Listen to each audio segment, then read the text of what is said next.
So welcome everyone. This is the third in our series of North Coventry Environmental Advisory Council educational webinars.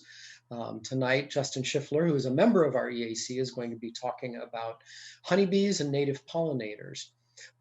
We've also got a program coming up next month, Wednesday, April 21st, when Pennsylvania Master Gardener Phoebe Robb, who's also a member of our EAC, will be presenting on spring planting and pruning of trees and shrubs. So I hope you'll join us for that as well.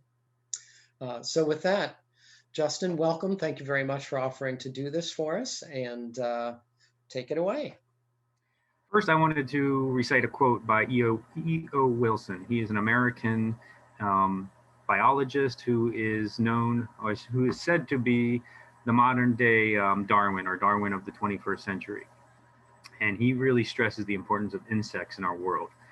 They might seem like a nuisance to a lot of us, but this quote is very accurate. If we were to wipe out insects alone on this planet, the rest of life and humanity without it would mostly disappear from the land within a few months.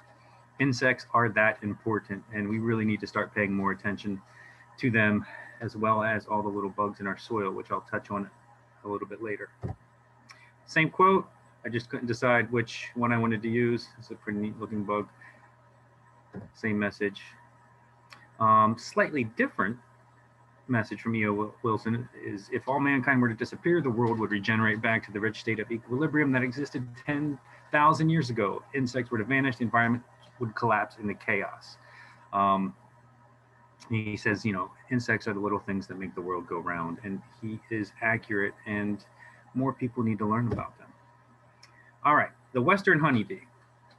I wanted to start off this talk by saying that the Western honeybee is not native. The Western honeybee is from Europe, Africa, and Asia. There are no wild populations in the US that need our help nor replenished. There are only escaped feral colonies surviving unmanaged. So there are bees out in the wild, but because they're not native, technically they cannot be wild. Most beekeepers, I'm a hobbyist beekeeper myself. I love the honeybees. I'm addicted to the hobby, but they do not like to talk about how the honeybee is not native. It is an agricultural livestock used for pollination and honey production, and it's a superorganism. This definition of superorganism here on the screen is very accurate. I don't think I need to read it verbatim, but there are few superorganisms in the world. There might be more superorganisms in the coral family than there are in the animal family, but termites, ants, honeybees are some of the more well-known superorganisms. And by a superorganism, it is many units acting as one. They don't exist separately, they exist together in a community, and they're dependent on each other for survival. And the more we talk about honeybees, you'll realize, you'll get more of a feel for what a superorganism is. So that definition right there, you read that, it makes more sense than I can verbalize it. Honeybees are not at risk of extinction. A lot of people think they're endangered or they're threatened because of the colony collapse disorder of the late 2000s. I'll touch on what that was all about, but that basically has to do with the agricultural industry and the commercial pollination and all the problems that go along with industrial agriculture. But getting all that attention provided a lot of resources into research, and the more we learn about honeybees, the more we learn about other insects, and what helps one helps the other, and I'll touch on some of those. But these were 4 main points I wanted to bring up from the get-go. All right, basic honeybee biology. This is a picture of a worker bee, a female worker bee in the hive. The scientific name is Apis mellifera, and one thing I wanted to point out here is that the clade is corbiculata, and I found that was interesting because on their leg, hopefully you can see my pointer here, on their rear leg, it's often referred to as the pollen basket where they store pollen, and the rear leg's called the corbiculi. So it's interesting, the clade represents that. There are many subspecies of the honeybee, of Apis mellifera, such as Carnica,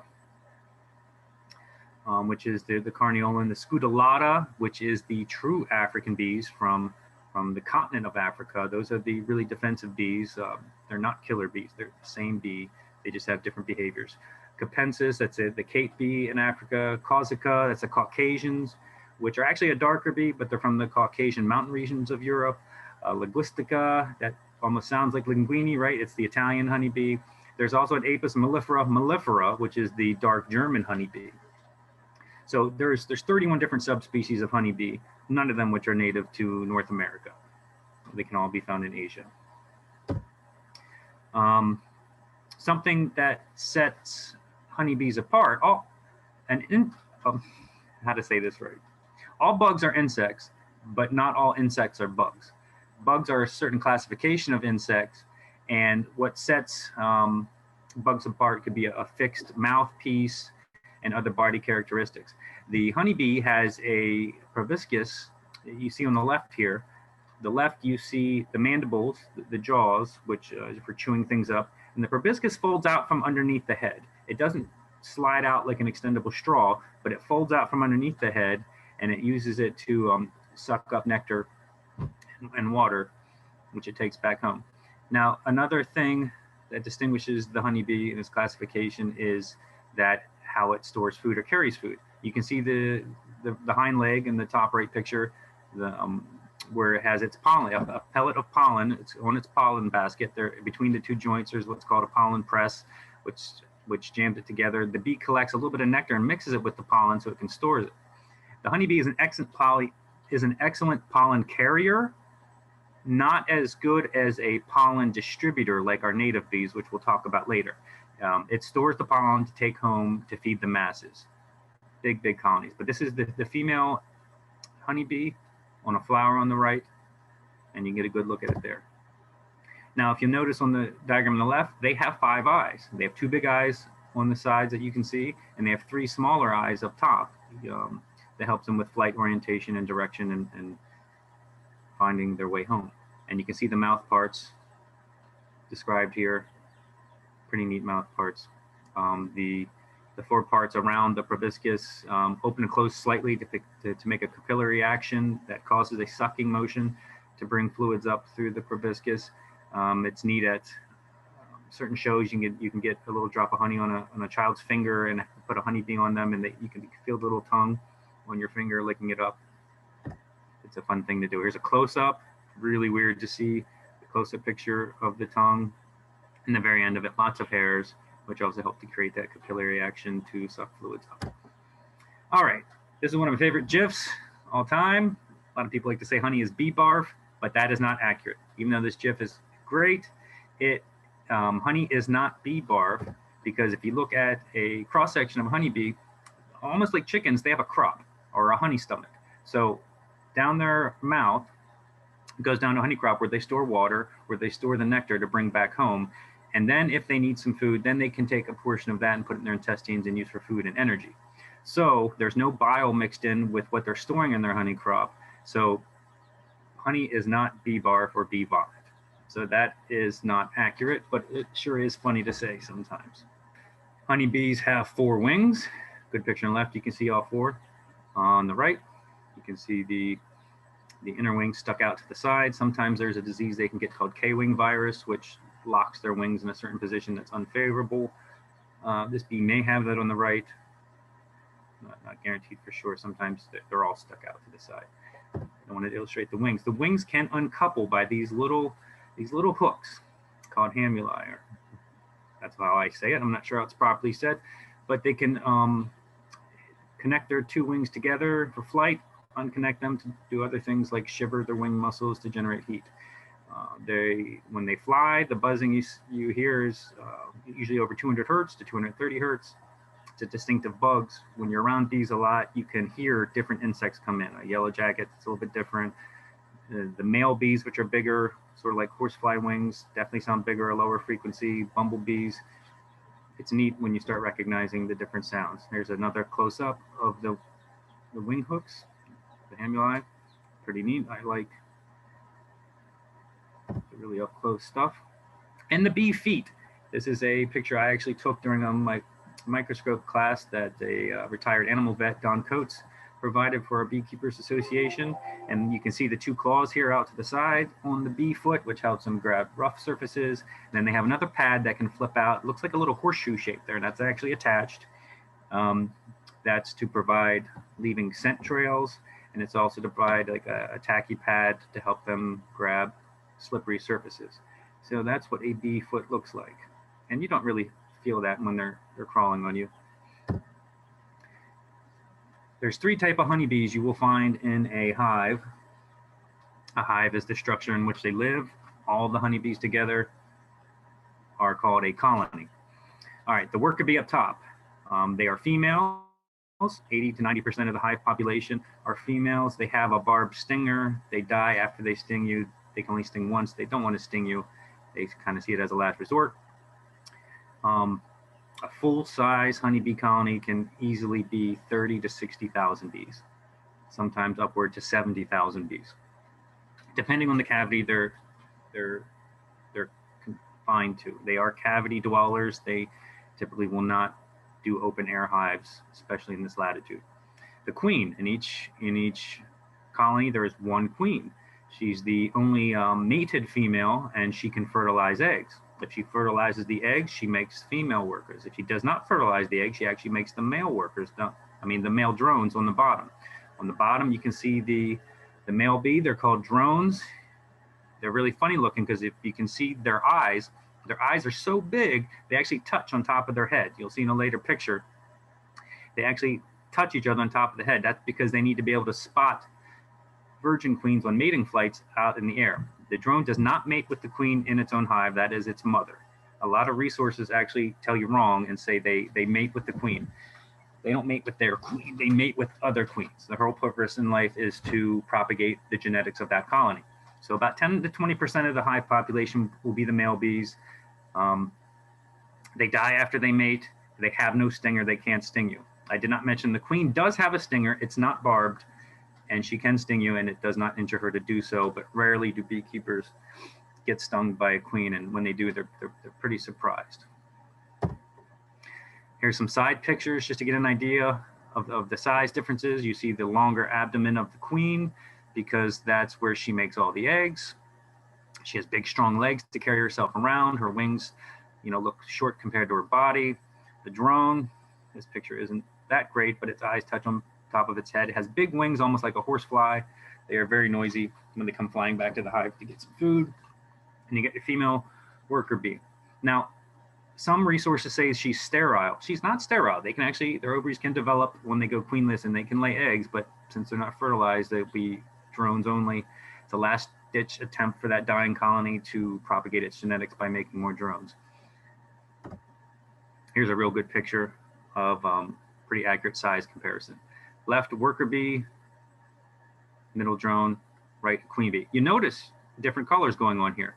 There's different colors you'll get from, light tan to brown to dark brown, and their abdomens are covered with hair. Bees are covered with a lot of hair. In fact, the yellow stripes you see there are nothing but hair. Once the bees get a little bit older, a lot of that hair starts to fall off, especially when they turn into robber bees and they fight a little bit. The hairs get pulled out and they can almost turn all black sometimes. The queen also has an all black thorax, which is another way to distinguish her from the other bees in the hive. And you can see usually the bees surround the queen, seeing if she needs fed, seeing if she needs cleaned, smelling her pheromones to see what she needs. They don't necessarily talk. They communicate with smells. The analogy I like to give people is imagine if their antennae were like ears, everybody would be singing in the hive. And depending on what notes they were singing, you could recognize who's singing, what they need, what they're saying, but they all do it with pheromones and smells. And it's a little bit hard concept to grasp for us who are so visual and use audio so much in our communications. So another picture of a drone next to a queen for size comparison, and they are on their wax comb that they built. Everybody just calls it honeycomb, but it's only honeycomb if it has honey in it. The comb contains a lot more things, which we'll go over here shortly.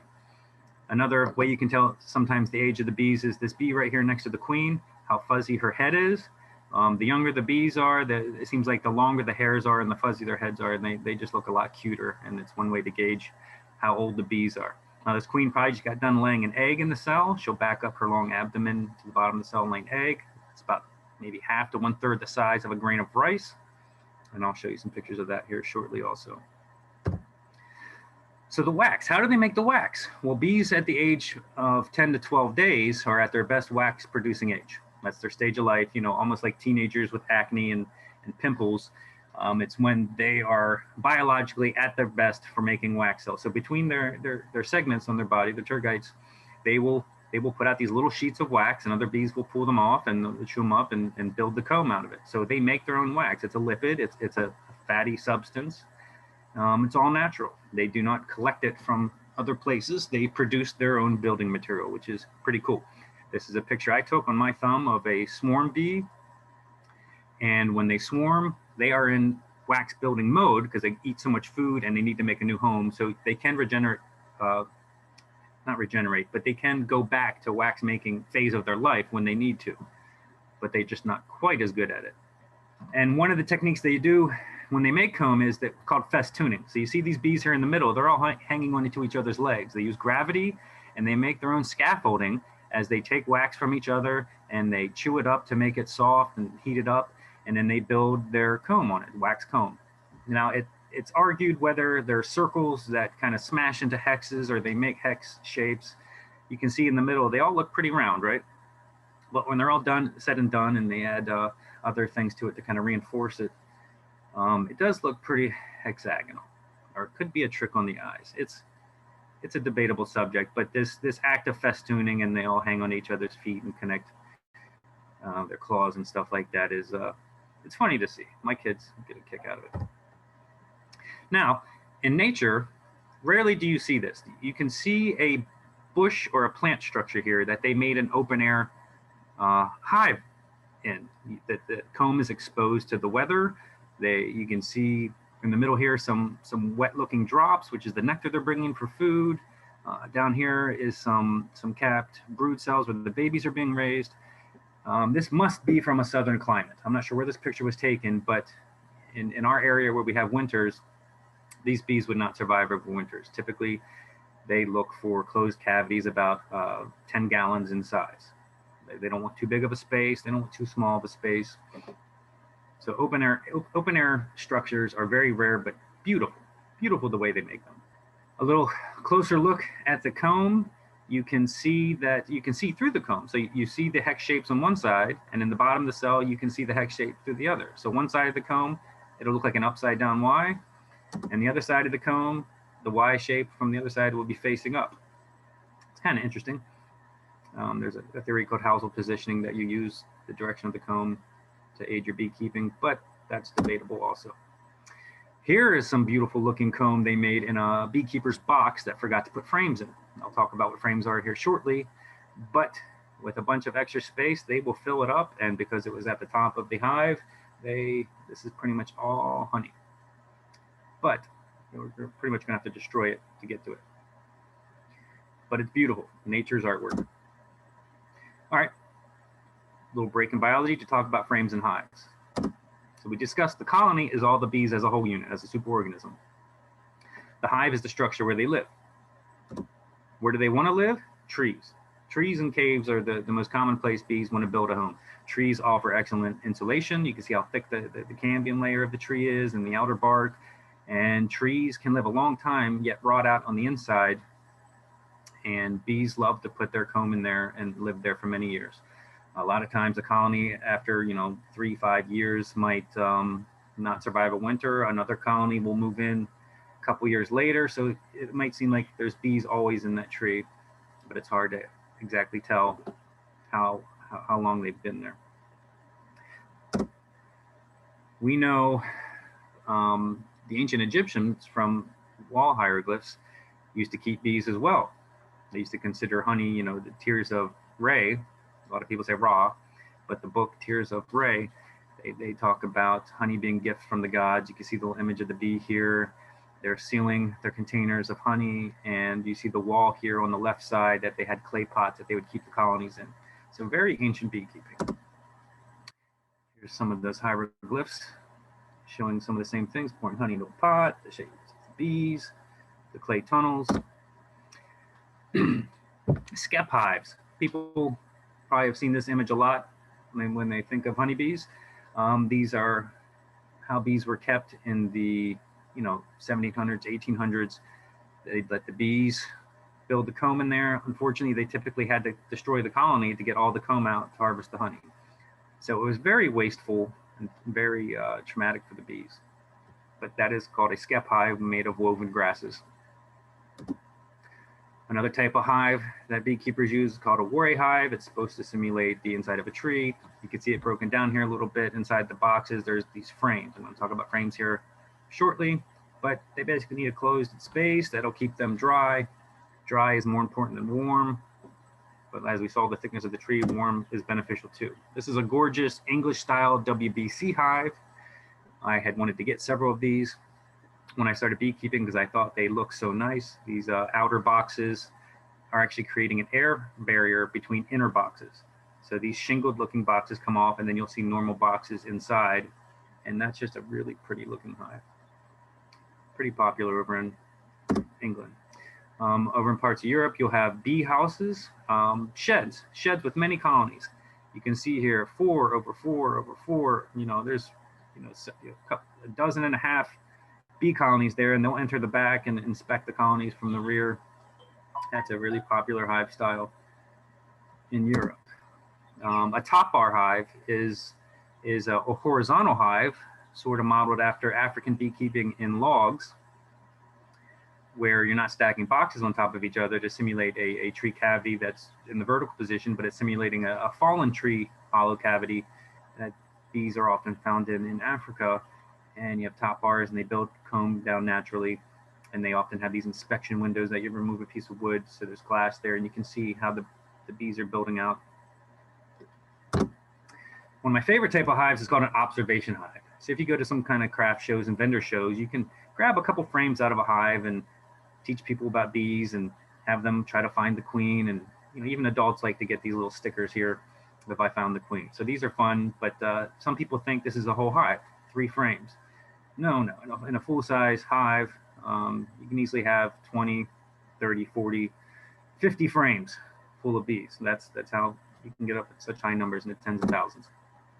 The Langstroth hive is the most common hive you're going to see in the States. 2 boxes. This particular model holds 10 frames inside. They have 8-frame models. These are deep boxes. They have less. They have boxes that are 3 inches shorter, called mediums.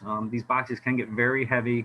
Beekeepers are known for having bad backs. I'm using a barrel here as a hive stand, which I have switched from because it's better to be able to have your feet underneath the hive when lifting the boxes off, but I thought it looked really pretty at first. So this is the first hive we ever started with.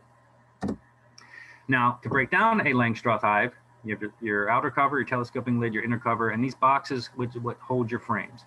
These wooden frames have a middle sheet in them called foundation. It can be wax foundation embossed with these hexagon shapes, which arguably are naturally sized or oversized to make bigger bees. There's different debates on cell size. You got a bottom board and a hive stand to keep it away from the ground, and an entrance reducer so too many bugs can't get in there. So that's what the inside of your commercial Langstroth hive looks like. Now, why is it called the Langstroth hive? Because Lorraine Langstroth, who was born in Philadelphia, died in Dayton, Ohio, came up with the concept of bee space. So back when we were using bee skeps to beekeep, it was problems with disease, inspecting the colony to see if it was healthy and queen right. And he came up with through all his observation, that bee space was the key. So basically 1/4 inch to 3/8 of an inch between the combs is what the bees preferred. And he came up kind of with the idea of removable frames.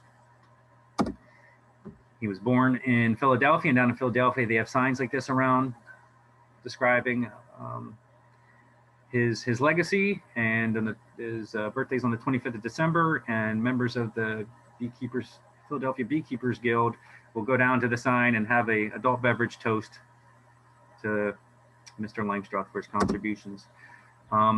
Close look of the frame here. You got your wooden frame, and this one has, you see these wires, cross metal wires, vertical and horizontal, to give it stability, and the bees This is a wax foundation. They'll build the comb out from that. Now, you saw the picture where naturally they want to hang down and festoon and create their comb using gravity, or sometimes they'll start on the bottom and build the comb up, but they prefer to hang down from structures.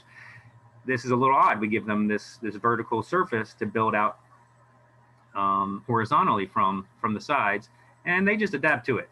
They think the bees started it, so they continue and add wax to it and draw out the comb, building the frames for their homes. There's many different type of frames. There's the wood with the wax foundation you saw. There's wood with black plastic foundation that gets wax coated, yellow plastic foundation, all plastic frames, green frames here with the bigger cells for the drone cells, which I'll talk about. You can even go empty frames, foundationless, and let them build their own comb. Sometimes you can put fishing wire in there for stability. But those are frames and what they're used for. When you open up a hive with a high population, this is what it looks like, and it can be quite intimidating. You know, you're looking at tens of thousands of bees. Can they all sting you? No. They're at many different ages, and you know, only a small portion are designated guard bees. So even though that looks a little intimidating, they're not all in the mindset to even defend the hive. Now back to honeybee biology. So on those frames, what are you going to find? On the outer edges here, top left corner, this is honey. It's capped honey. You can see it's clear. That it looks white when there's a little bit of airspace between the honey and the wax capping. If the honey is touching the wax capping, it looks a little darker here. It looks what's called wet. So they bring in nectar from flowers. Honey is the sugar water that flowers produce to entice insects to come and help pollinate them. And they take that, similar to maple syrup, and they dehydrate it down about 10-fold to 18% moisture or less. And the bees know when it's ripe. They add healthy enzymes and vitamins to it through their honey crop and their mouth parts. And once it has cured enough, they cap it, and it's pretty much good forever. Also on this frame, next in from the honey, you'll see pollen. These cells are half filled, and there's different colors, and there's yellows, there's oranges, so they also collect pollen from the flowers. We saw the pollen pellet earlier on the bee's hind leg. They bring it into the hive, and they put it in the cell, and they take their head, and they headbutt it, and they smash it into the cell, and they do that many times, and they add some enzymes, maybe a little bit of nectar, and they create bee bread. It's fermented pollen that they use as their protein source in the hive to feed their babies and food for themselves. I forgot to mention, when they bring nectar back to the hive, they will transfer that nectar from one of their crops to one of the house bee crops, and they'll trade that off near the entrance or just inside the hive, and those house bees will put that nectar into the cell and work on dehydrating it and turning it into honey. But the bees that bring back the pollen put those pollen pellets in the cells themselves. So you got the honey for the carbohydrates and energy, and the storage for the carbohydrates to overwinter in, the pollen for the protein source to feed their babies. And on the middle here, which looks almost like paper bag coverings of the cells, is the brood or the babies. So they're raising all the bees down here. So that's what you see. This isn't the honey, these are the babies. Now, you have 10 frames, say, in a box. The brood nest, if you go back, had a oval shape to it. Okay? This isn't going to be the same size in all the frames. As you get towards the middle, this will get bigger, and as you get towards the size, it'll get smaller. This brood nest is an oval shape. You can see in the dark shape here, it creates a big roundish to oval shape area called the brood nest. And that's where the heart of the hive is. That's where the queen's going to be laying her eggs, and all the workers taking care of the babies, gathering the food. It's a really interesting function. Now this, just to give you an idea of how the brood nest can span frames, this is a picture of a colony during winter. So honeybees are unique, whereas they will overwinter and exist as a colony, as a cluster. They get tight together. They shiver their wing muscles to keep warm. They rotate the hot bees out to the outer shell to cool off, and keeping the middle pretty darn warm in the middle of winter. When they're raising babies, they need to keep that brood area in the low 90s. Sometimes it drops to the 70s or 60s in the dead of winter when they have very little brood. But this is just to give you an example of how that brood nest shape imagine all those cells with babies can be small in one frame, get bigger, bigger, bigger, and taper down to get an idea of the size of the brood nest. But this is how you would gauge how your colony is doing in the middle of winter. You don't really want to open it up in the middle of winter and make them cold, but that's just an interesting picture I wanted to share. Here's a closer look. This honey up here in the top looks a little different, right? Depends on the nectar sources. Certain nectars can be darker or lighter. Sometimes when they make wax, it's a little bit different colored. So that honey doesn't look as white and yellow as it did in the previous frame. It looks darker. You got your pollen, you get some orange here, you got some yellow here. And then here's your brood. Here's your darker paper bag looking wax cappings, which are a little bit breathable. They're not solid. The larvae inside do have to get a little bit of air, and the bees need to smell what's going on in there, see if they're healthy. So you see all these little white worms here that turn into a C shape. And as you get further away from the brood nest, they get smaller and smaller until there's teeny little eggs. There'll be a slide here that you'll see just how small the eggs are. And all these bees are taking care of them. The interesting thing about the worker bee is that they do every job in the hive throughout their life, except laying eggs, which they can do as laying workers when they're queenless, and that's a bad situation. But that's why the term, when you say the honeybee casts, it's not accurate when you're talking about drones, workers, and queens, because casts have specific functions and roles where the honeybee, the majority of the colony are worker bees, they take on every role eventually in their life. So the term in a lot of literature saying the honeybee casts isn't accurate either. Here's another close-up look at the pollen. You can get all sorts of different colors. There's a bee probably smashing her head into the pollen to get it down, packed into the cell to make bee bread. Not this type of bee bread, even though it looks delicious. Cross-section of this comb, you can see the different layers. There's some neat purplish looking pollen, some orange, some yellow. So you can see the different layers of the pollen they bring in and smash down. And this stuff's pretty tasty. It's pretty tasty and chewy. It's pretty delicious, and it's super nutritious. Supposedly you could live off of pollen and water alone, because it's a good pollen mix has all the amino acids needed for life. It's it's from nature. It's got to be good, right? Here's a neat little pollen color chart to give you an idea of which different color pollens comes from which plants. You can find those on the internet. It's pretty neat to see the wide spectrum of colors. Honeycomb. I wanted to show you pictures.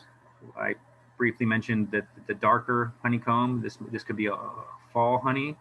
This could be more of a spring honey. This wax is newer. It looks very white. This wax is older. It has more propolis mixed in with it, which are tree saps and resins that are very healthy components to add to the hive and coat all their surfaces with.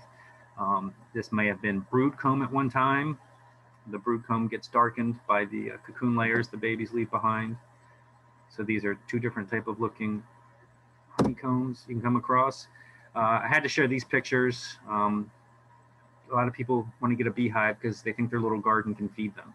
Bees need so many flowers to gather so much nectar to reduce down to make this little bit of honey. So this little stat should be pretty shocking to people to see how much 1 pound of honey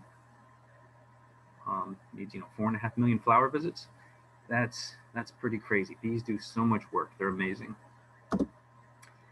Now these slides I'm going to go through pretty fast. It's just talking about raw honey versus processed honey, real honey versus pasteurized honey.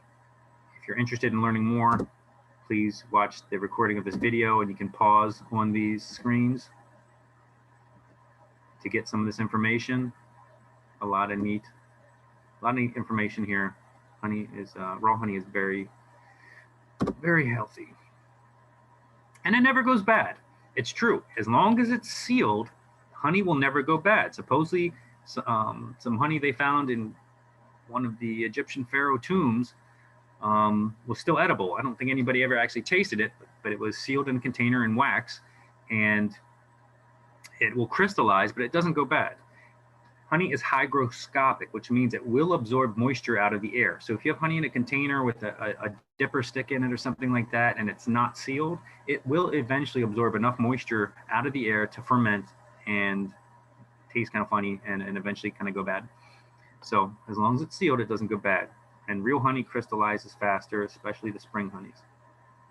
But you can reliquefy it if you need to. at low temperatures, you know, no more than 105, 109 degrees Fahrenheit in a water bath or something like that. But you don't microwave it, you don't refrigerate it. All right, so how do the bees find their food? 3 main ways. They use UV light, they use their antenna, and they use dancing. That's true, they use dancing. So bees see more on the UV spectrum, so this is how they kind of see flowers compared to us.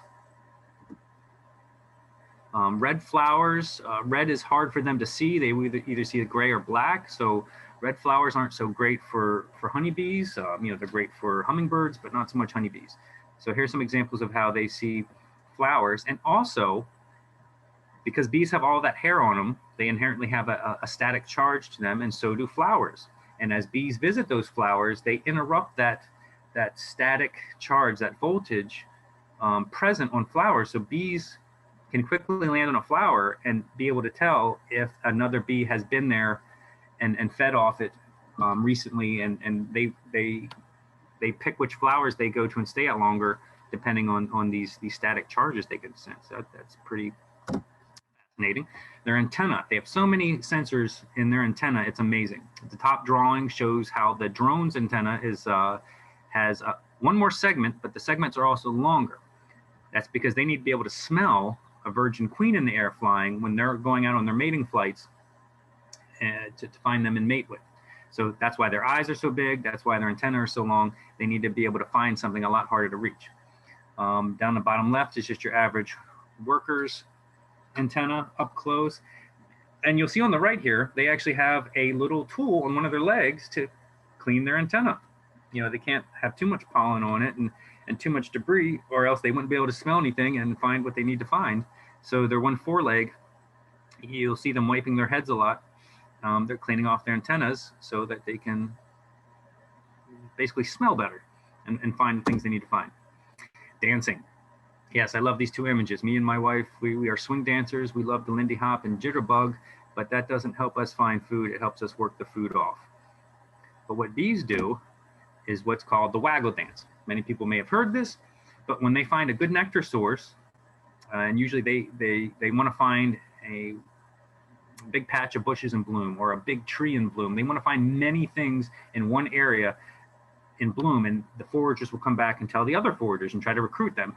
And how they recruit them, they'll share a little bit of the nectar with them through trophallaxis, which means they transfer some of the nectar out of their crop into the crop of the foragers they're trying to recruit. Then they do a waggle dance.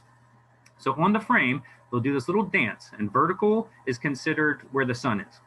And they take an angle from vertical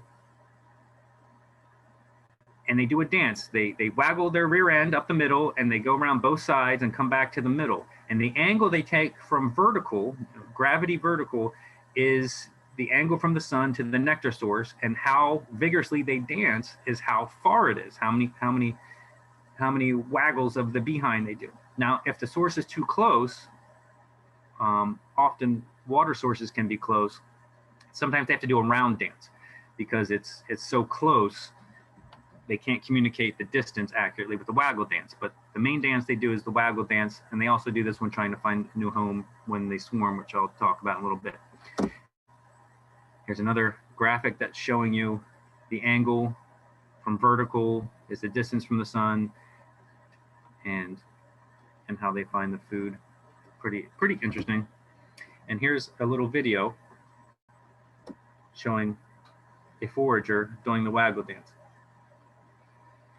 She goes around the side, comes back to the middle, shakes it, shakes it, shakes it, goes around the other side, shakes it, shakes it, shakes it, and the other bees are going to be paying attention. So they know she found something good, and she's trying to show them where it is.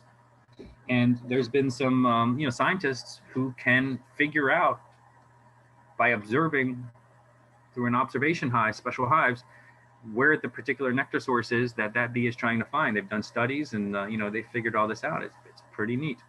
Okay. Another thing we didn't see earlier on one of the frames was drone brood, the male bees. Their cells are bigger, and instead of being flat with the coverings like we saw earlier, they stick out.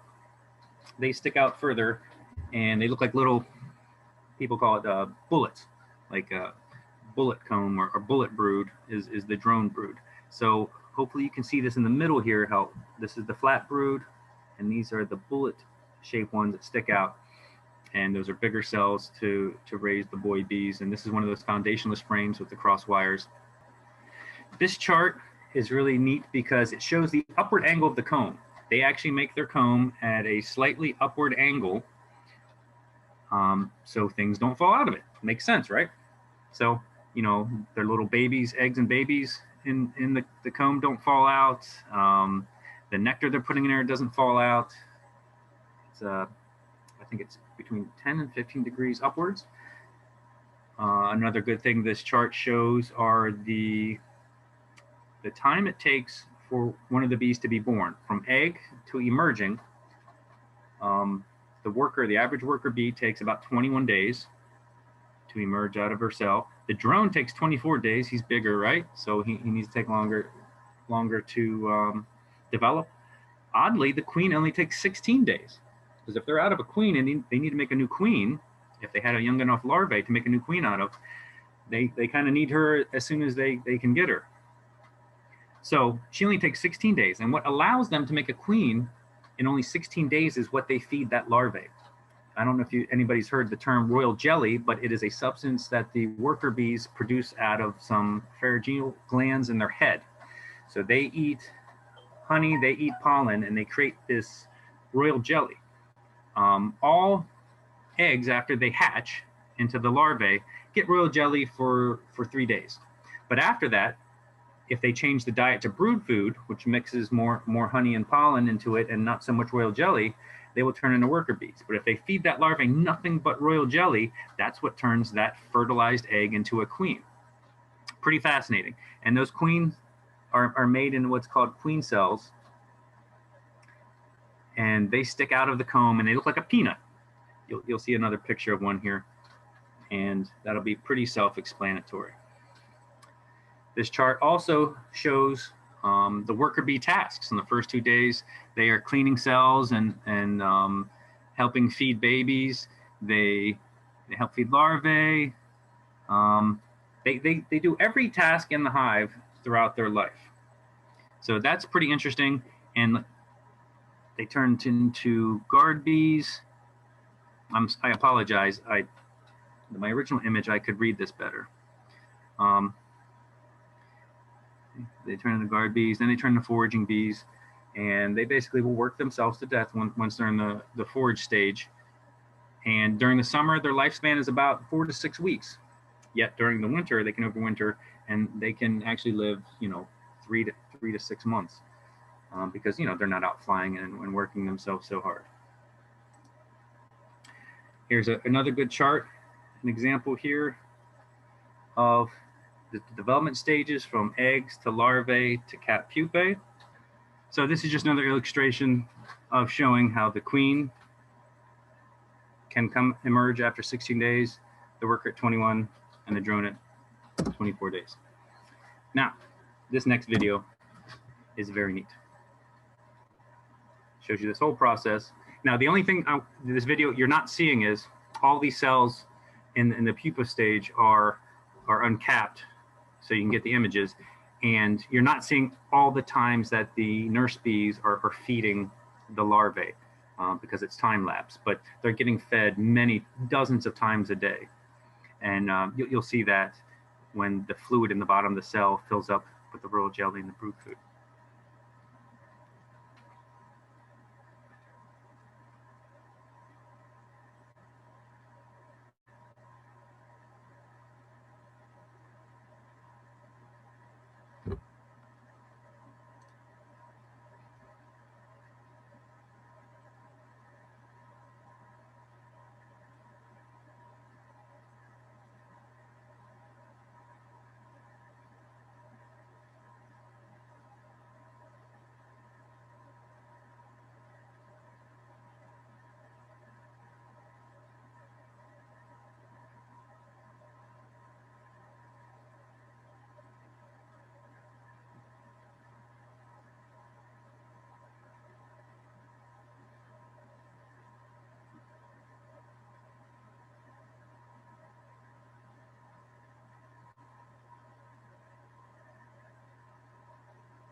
Now, some of those bees at the end didn't fully develop because, of course, their protective capping was interfered with.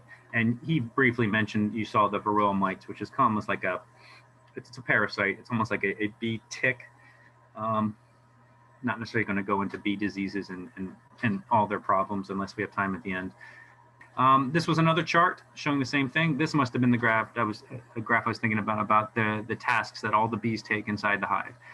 Within 2 days, they're cleaning cells and help keeping the brood warm by shivering their wing muscles. Days 3 through 5, they're feeding older larvae. 6 through 11, they're feeding younger larvae.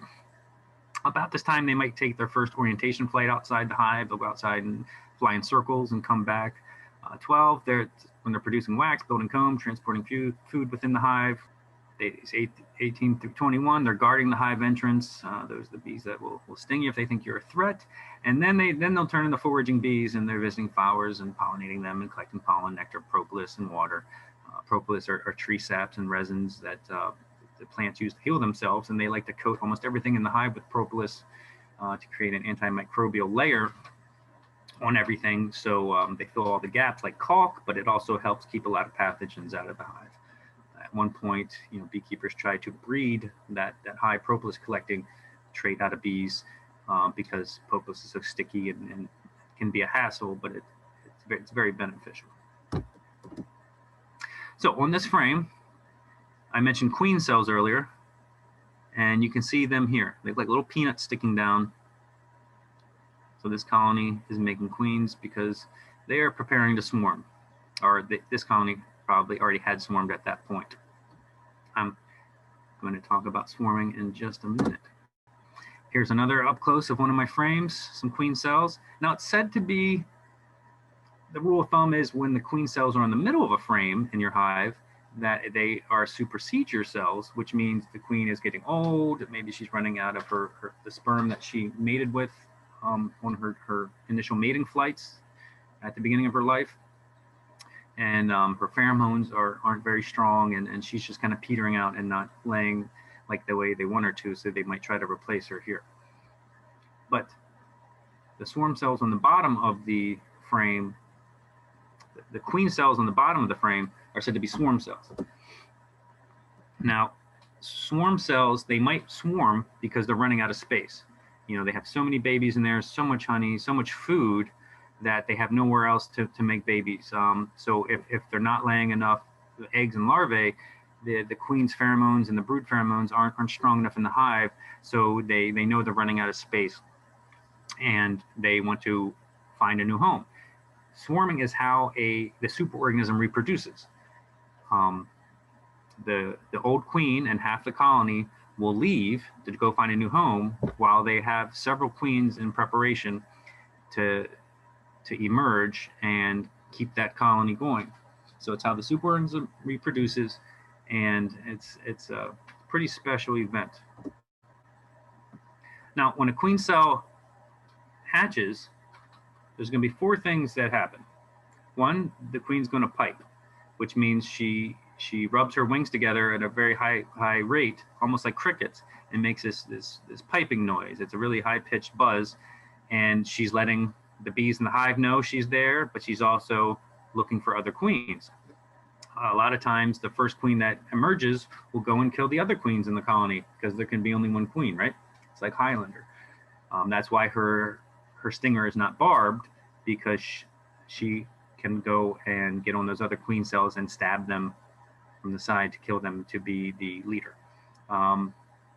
Another thing that can happen is the new virgin queen coexists with the old queen until she dies in a supersedure event where they're just replacing the queen, and perhaps both of those queens were very genetically similar.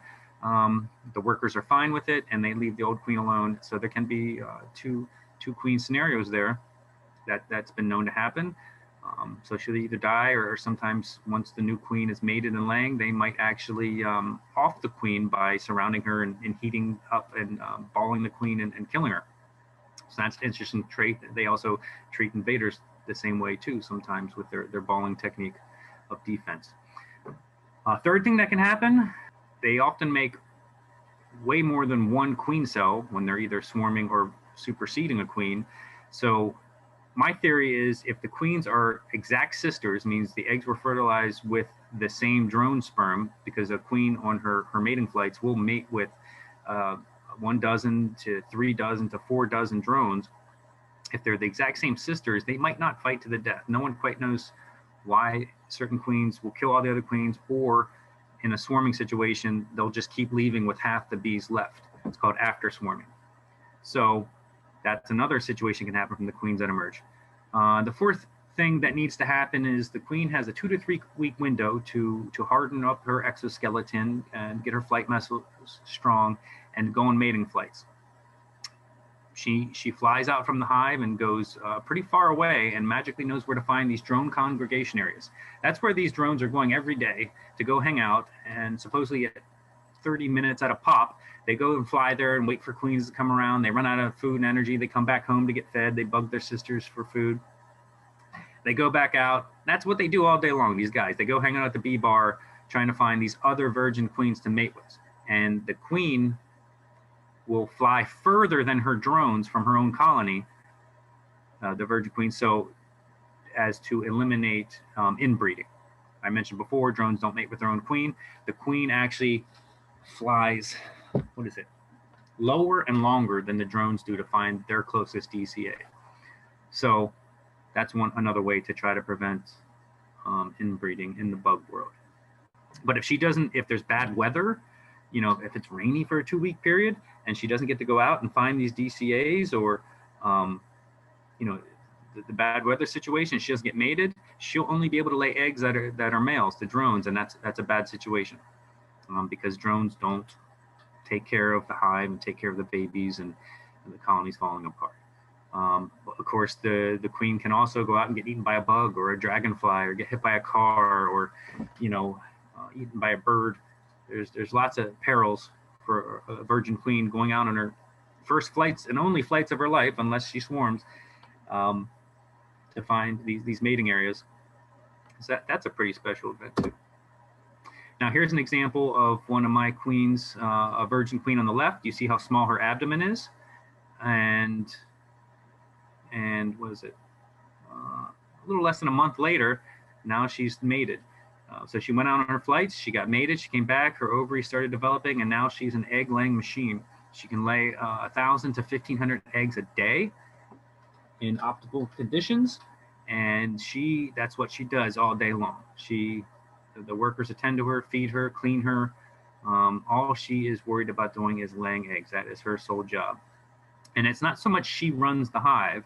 She's not necessarily the boss, but she's a very important part of the hive. The worker bees, the whole colony knows what it needs to do and when it needs to do it. And, you know, her pheromones, the smell of all the brood controls the actions of the worker bees and what they're doing and what food they're bringing in. And it's not a monarchy so much, like top-down ownership. It's a superorganism, and it works really well and fascinating.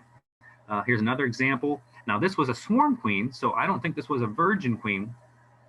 This was a swarm I caught, and her abdomen looks pretty long, longer than the previous slide. You see how stumpy this one here is, you know, not much bigger than a worker bee. But this one, on day 2, I believe this queen was already mated, and she was the original queen that swarmed with the bees from a colony, and her ovaries are just getting big again. Now before they swarm, and they start prepping these queen cells we showed you, the bees actually march her around. They don't let her lay eggs, and they march her around to make her lose weight so she can fly again. Because when she's at full, you know, egg producing capacity, she's too heavy to fly. That's also why swarms land several times before they find a home to take rest, because, you know, she only flew once in her life before. So this is a queen on day 2, and this is a swarm queen on day 14. You can certainly see a difference in the length of the abdomen, but this tells me she was an original queen, so that's interesting. One of the things beekeepers do is they mark their queens. They'll put a little colored dot on their thorax to keep track of the year they were born. And the thing that helps me remember it is, the number one question is, will you raise good bees? So when a year ends in 1, she's a white. So this year, all the queens that are born this year will be white, yellow, red, green, blue. Last year was blue. You don't have to do this, but it's just common practice. It's a neat little thing. I don't have any pictures of marked queens for some reason that I added in this presentation, but I do tend to mark most of my queens, except when I'm doing an observation hive. I like to have an unmarked queen to make it a little more challenging for people to find her. And I'll never point them out. I'll just give them hints where she is. Now, the English like to use this color scheme to remember their queen years with Queen Elizabeth. This image always cracks me up. Something funny queens do. When you do go to mark them, you know, you got to be careful handling them. You don't want to damage them, but they like to faint. Possum queens. Sometimes it'll be before you get to mark them. Sometimes it'll be after. They make these little hair clips. You can grab them off the frame. Some people are comfortable with doing it, you know, just grabbing them with their fingers. You know, you're supposed to practice with drones. But I'm always paranoid about handling my queens. I don't want to accidentally squish her and damage her. So I use little devices like a little plastic queen clip, and I put her in this other little thing that holds her, and then a little foam pad pushes up, and I can mark her on the back and get her colored. But yeah, sometimes they faint and pretend to be dead, and then they snap out of it. It happened a lot last year for some reason. A lot of beekeepers were mentioning that they thought they accidentally killed their queen. So that's a funny little trait they do sometimes too. All right, I mentioned swarming a couple times already, and that's how the superorganism reproduces. It's a pretty wild event if you walk in the middle of a swarm. Some people say it sounds like a quiet lawnmower. I don't think it sounds that loud, but I guess if you're never around a lot of bees, it would sound really loud to you. A swarm is curious, not furious. I love the phrase that the Chester County Beekeeping Club has on their swarm information page, and that is true. They are curious because they are trying to find a new home. So they go out, they all fly around, and then they often land somewhere to take a rest. They need to gather their senses. They'll do the waggle dance for the scouts who think they have the best new cavity for a home, and they have a whole process where they try to decide where their new home's going to be. Dr. Tom Seeley out of Cornell University in Ithaca, New York, wrote a book called Honeybee Democracy, talking about their decision-making process, and he studied that for years and revealed a lot of their secrets of how they determine a new home site and the cavity size they're looking for, and is a lot of the foundation of modern beekeeping and swarm trapping. So this is what a swarm looks like when they're resting on something. They may be sharing food, they may be going out gathering a little bit of food, but usually it's because the queen needs to take a rest, and they all gather where she is, and you know, the scouts are constantly looking for home locations, even though they were scouting before half the colony ever left the hive. The swarm of honeybees is actually when they're at their most docile and gentle, because they have no home to protect, no hive. They have no food, they have no stores to protect, they have no babies or brood to protect. And most are just so full on food they took for the trip. They fill up their honey crops as full as they can get for, you know, they estimate they take 3 days worth of food with them to make the trip to find a new home. And like teenagers, they want to move far away from home and be on their own and be independent. So they don't want to find a new home too close to their original colony. And again, they're looking for roughly a 10-gallon cavity to move into. Now, I mentioned they're at their most gentle. Here's me scooping handfuls of bees off of a swarm in a bush. And, you know, most of them are so full, they can't sting. So here's one of the first swarms we ever caught on a mailbox post, the community mailbox center at a townhome development, and scooping the bees off the post. Now you're probably wondering, yeah, but did you get stung? Yeah, I did get stung both times. Eventually you will accidentally roll a bee or accidentally squish her, and then they will sting, but they're very docile at this stage. But don't let me fool you, I did get stung, and it's not that bad. So swarms can look like this. There's that mailbox post. There's one on a branch, which oddly at the right angle look like an arrow pointing down. Here's another one inside of a tree. These are a lot trickier to get because of all the branches around. The one on the tree branch you can easily shake into a box, or maybe if it's a small enough branch, trim it off. I try not to cut tree limbs off just for ease because I love trees. Here's one on a fence post at the OJR middle school baseball field. So they're not to be feared. I mean, sure, you don't want to mess with them, but I mean, some people go out and throw things at them or spray them with hoses, and that's going to make them mad. You don't want to make them mad. They're not angry, but they can be made angry. This was a swarm at Pickering Valley Farm and Feed down in Exton. I think this was a little cedar tree that the swarm decided to take a rest on. This is a non-native invasive BB tree that the bees like to land on a couple times this year. We got those trees from a fellow beekeeper who passed away, so they were kind of near and dear to us, Peter Lintner, who wrote the book Garden Plants for Honeybees. But we have since removed this BB tree since it had been put on the invasive. It was borderline invasive when we got it, and it got put on the invasive list, and we have since removed it. But Peter did like those trees because they did produce a lot of nectar. But I'll talk about native plants a little bit later. And they can stay in these locations for 10 minutes up to, I mean, sometimes days, if maybe they haven't decided where they're going to go. They're confused. Maybe they need to replenish their food stores to get the energy up for another trip. But there's no guarantee on how long they'll stay there. Here's some more swarms, tree, branch. The one on the right is the smallest swarm I ever caught last year. So funny, about the size of a human heart. I don't even know how this guy saw this on his property, but that's pretty amusing. Here's some more swarms, what they look like. And we see them, you can call the township. Township has my numbers. I coordinate a lot of swarm calls and bee removals in the county for the club. Most beekeepers will come out and get a swarm for free because it's fairly straightforward how to remove those.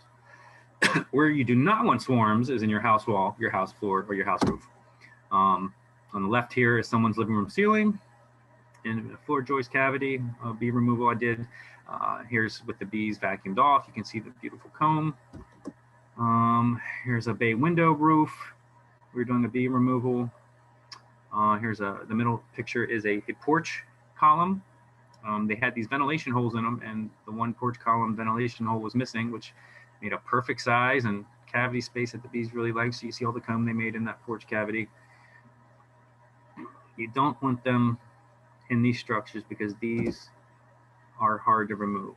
You can use some thermal imaging, a FLIR camera, to look in the wall to get an idea of the size of the colony. This is inside of someone's garage, and you know where to cut in the drywall, and there's all that comb and lovely bees here in the wall that need to find a new home. Yeah, now these are bee removals. These are called cutouts. Don't people confuse them with free swarm calls on a swarm on a fence post or a tree branch. But these are established colonies that usually have been there unnoticed for a year or two or three, and they are expensive to remove. They cost hundreds of dollars. They take many hours to remove properly and thoroughly, and it takes a very special skill set. There's not that many of us in the area that know how to do them or do them properly. So if you do find a swarm, beekeepers have little tricks on how to get them. There's a cloth on the ground, and you shake the bees out of the tree, and hopefully they'll smell the good smells inside your trap box, wax and propolis, and they all march in there. You can hang these boxes in trees to get the bees to find them. This is near an apartment complex who had a couple swarm calls 2 years in a row. I coordinated the removal from one of the apartments and asked them if I could put up a swarm trap box since there must be bees nearby. You can put them higher up in trees. You can put them even higher in trees. It doesn't have to be too high, but it doesn't hurt either. It's just kind of a pain to get them down and hang them up. So I mentioned a swarm is curious, not furious. But why are people scared? Where does the fear come from? Movies, of course, right? Old sci-fi movies. Look at all these things. They're scary as heck, right? Everybody's scared of little bugs, especially bugs that bite, bugs that sting, things you don't know. It's pretty amusing here that these 4 posters on the left, they talk about bees and swarms, and they're not even bees. This is a European hornet. These are wasps. These are actually bees. Over here, they're actually using the honeybees in the posters, but it's a great topic to induce fear. And what was really disappointing is this National Geographic movie down here. I actually bought this, Attack of the Killer Bees. I expect National Geographic to be pretty scientific based and informational. And it talked about how a beekeeper back in the 50s tried to combine African bees with European bees in Brazil as an experiment to try to get those aggressive defensive traits to increase their honey harvest. Well, there was a mistake, and those bees, those bees entrances got opened up when they shouldn't have been, and those hybrid African genetics slowly worked their way up from South America up into the southern states of the U.S. The African bees, the Africanized bees, don't do well in the colder climates, so there's a particular latitude they don't do good in. But people buy bees and move bees around the country a lot, so you can bring in a colony, and they can be quite defensive. Now, Africanized bees or killer bees, they're the same bee. They're the same bee. The only thing is when they get triggered, their alarm pheromone will recruit more bees to defend the hive, to defend the colony, and get more bees angry compared to the European or Western honeybee. So they're the same bee, they just have a different temperament. There's some physical differences that they can measure, certain things in the wing, and certain other traits, but essentially they're the same bee. They're just extra defensive, and they will, they can chase you and wait for you if you're hiding underwater. And, but for an average full-size adult, it takes several hundred stings before, unless you're allergic, several hundred stings, over 500 stings before it might be life-threatening. So most people aren't running into that situation at all in this country. And it's the truly African bees that are the really mean ones. Apis mellifera scutellata, that's in Africa. So Africanized bees would be hybrid bees. Those bee genetics sort of mixed with some of the other genetics, and there's no such thing as killer bees. It's just those bees are extra defensive and more want to sting you. And when a bee stings you, it leaves a venom sac which smells like their alarm pheromone, which recruits more bees to attack that subject getting stung. So stings, yeah, they're scary. They hurt. They're not pleasant. You can see up here the worker bee when she stings you, the stinger is left in your skin. Most people aren't even aware what stung them, and they blame beekeepers, and they ask, did you have to pull the stinger out of you? You're supposed to scrape it off, but most people try to pull it out by pinching it with their fingers or with tweezers. You want to scrape it off with your fingernail or a credit card.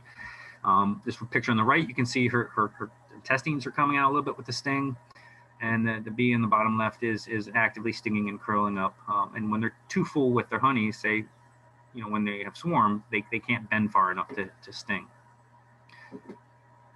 They do eventually die after they sting, but they can still live for days. They don't die immediately at all. They still are aggressive in trying to scare you off and protect their sisters and their colony. Their stinger's barbed, and once it does go into the skin, soft tissue, they can sting other insects without losing their stinger. But when they sting an animal, a mammal, something with flexible elastic skin, the barbs catch the skin membrane, and they will actually work themselves down and deeper. The venom sac pumps, and the barb actually works itself deeper into your skin to do its job, to try to get you away from the colony they're trying to defend. Here's some more pictures of what a sting looks like in your skin. Top right is an average reaction. You get some swelling from a dime size, quarter, $half. Some people, the whole limb might swell up for a little bit. That's fairly normal reaction. Swelling is normal. It's only when your airway gets compromised that you actually have an anaphylactic allergy. It's actually not a good sign if you have no reaction from getting stung, because the next time you get stung, your body may very well overreact. But so swelling is very normal. It doesn't mean you're allergic. We always hear it all the time. I'm allergic to honeybees, and I'm allergic to bee stings. And we ask those type of people who say that, do you carry an EpiPen around with you all life? An epinephrine pen is synthetic adrenaline, and it helps counteract an allergic overreaction of your body. And a lot of times they say, no, I don't have an EpiPen, then you're not allergic. Bee venom has many health benefits. I don't know if you've ever heard of bee venom therapy, bee sting therapy, but people with autoimmune disorders, MS patients, people with Lyme disease, arthritis, get a lot of relief from bee venom therapy. I'm one of only 2 beekeepers in PA that are members of the American Apitherapy Society, which is pretty surprising. Some recent research in the past 5 years, about 5 years ago, there was a study showing that bee venom broke down the HIV virus's protective barrier to allow the body's immune system to destroy the virus. There's some promising research within the last year of bee venom with breast cancer research and breast cancer cells. So there's a lot of things we can find in nature to solve a lot of our problems. And there's actually an interesting study out of the Wuhan province where COVID started, that they noticed that the beekeepers in that region and people who go to these alternative health clinics in highly populated areas who do bee venom therapy and acupuncture and things like that, that no one's really coming down with bad symptoms of COVID. I'm not saying bee venom cures COVID, but there's more research needed and more research being requested to be done by bigger institutions that can put more money into it, why this might be, and if it is exactly a correlation or not, that beekeepers aren't seeming to be coming down and highly symptomatic with COVID. I'm not saying they don't ever test positive, but we're just not hearing a whole lot about it. So take that with a grain of salt, but it's kind of interesting. People do have funny reactions to bee stings. You see on the top left here, this woman's getting a chuckle out of it. I believe she's a beekeeper, and bee must have got under her protective veil and got her in the lip. Lip is an odd area that will swell up and swell up pretty good. How soft the tissue is. This woman down the middle, you can see she got stung near the eye and her whole face swelled up. Does she have a bee allergy? No, this is fairly normal. This is a fairly normal reaction to swell. You see how one foot swollen compared to the other, one hand swollen compared to the other. I was foolish one time and got stung in the finger and did not take off my ring. I had to cut it off. Thankfully, it was soft metal, so not a huge deal, but that's something you got to remember. If you get stung, take off jewelry and things like that might become restrictive when you swell up. Okay, what stung me? Most people always blame bees. Bees, everything's a bee. Everything that's flying is a bee. Everything that bites is a bee. Everything that sting is a bee. Not true.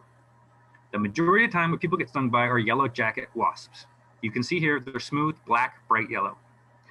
The honeybee is not smooth. It's fuzzy, golden brown, yellowish stripes. They're quite different. They're quite different looking. And the Yellowjacket does not have a barb stinger. It can sting multiple times, and they hurt.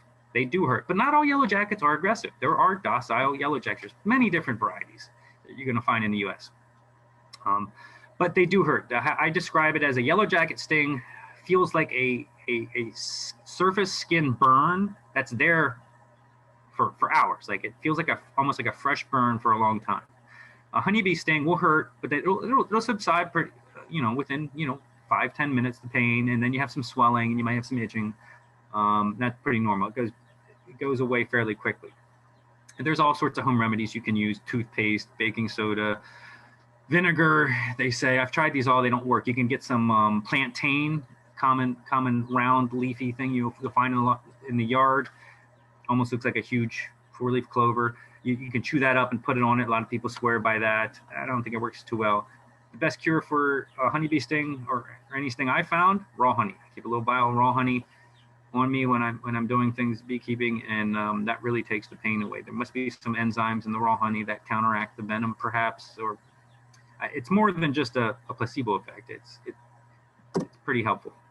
This is a great picture by Brandon Ezekiel showing a honeybee next to a Yellowjacket wasp on a nailhead eating a drop of honey. Now you can see the honeybee has a proboscis. It's putting its tongue out and slurping up the honey. The wasps and hornets don't have a proboscis. They have jaws, they have teeth. If you've ever seen a grasshopper eat, they have lots of little mouth parts to bite and chew. Because wasps are carnivorous. They will eat pollen and they will eat nectar for energy, but they are carnivorous where they feed their young other bugs and other protein animal sources. The honeybee is basically somehow many years ago in the evolutionary chain kind of became the hippie vegetarian in the wasp family somehow. They only eat plant material. So that's a big distinction between those two. Here's a chart. This isn't quite accurate to show the size difference between some of these insects. The European hornet is very pretty, very pretty, but they're not that much bigger than the honeybee. They're bigger, but this chart's a little bit off the scale in my opinion. I've seen European hornets up close, and they're a little smaller than that. But the bald-faced hornet is actually a type of yellowjacket. They're pretty docile. We had 2 nests in our yard this past year. I'm going to show you, and they didn't bother us. They didn't bother our chickens. They didn't bother our dogs. They didn't bother any of our bees. And they serve a purpose. Wasps and hornets serve a purpose too. They help control aphids. They do some pollination also. They will eat pollen and nectar. They have their place too in our ecosystem. Yellowjacket. Paper wasps. Paper wasps can be known to be a little more aggressive. Certain paper wasps. So sometimes people get stung by them. Here's our common eastern bumblebee. You can see how fuzzy they are, our native bees. The European hornet. I don't think I included a picture of the murder hornet, the Asian giant hornet, which is just, they're finding a few of them over on the west coast, the northwest coast of the USA. They are called murder hornet not because they kill people, because they can decimate honeybee hives in Asia where they're from.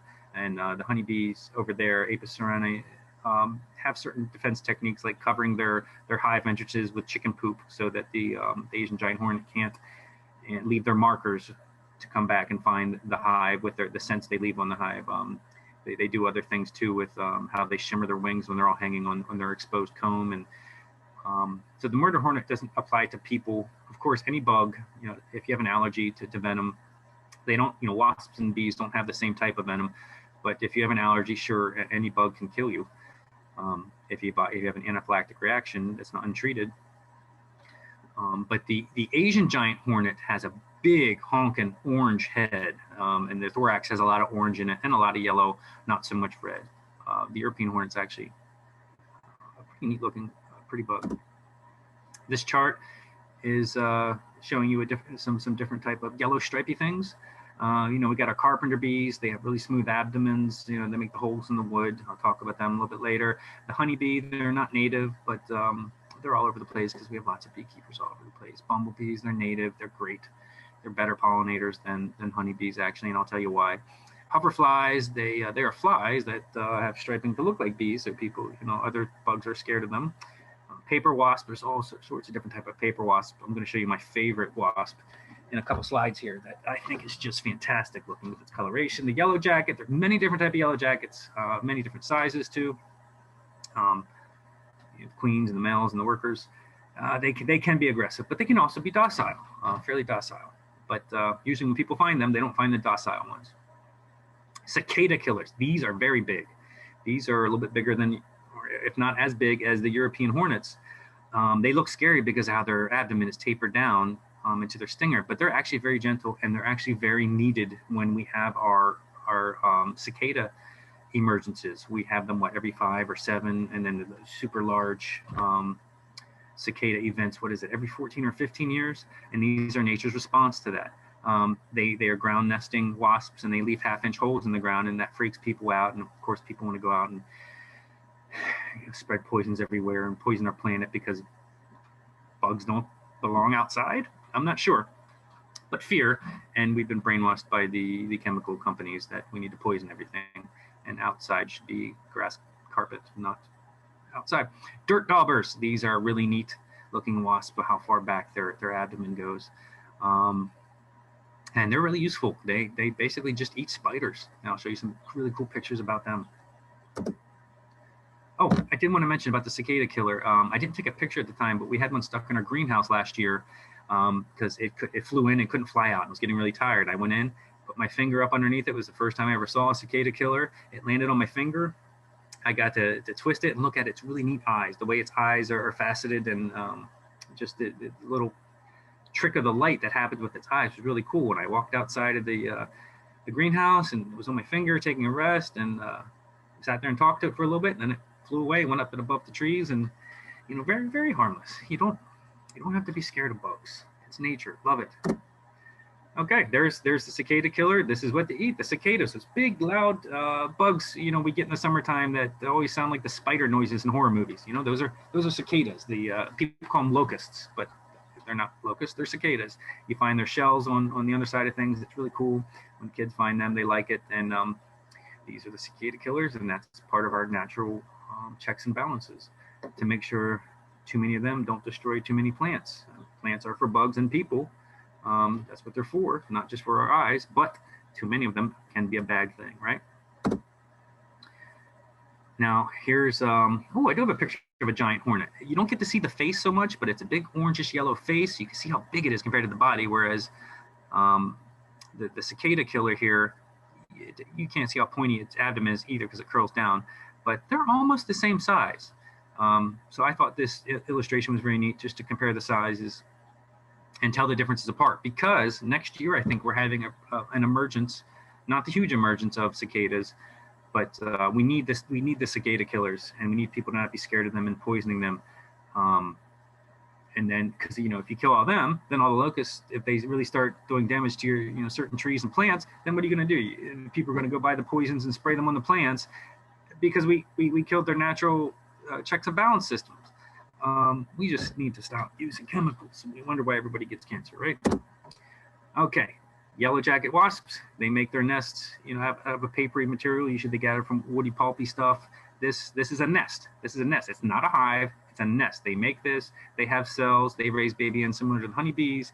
And you can tell they're yellow. They're yellow jackets. They're wasps. Don't mess with them. If you don't mess with them, typically they won't mess with you, right? Especially when they're in the trees and high up. Usually it's real taller. You're usually getting problems when you find them in the ground. They can make the same nests underground. And it's when you're mowing over them, stepping on them.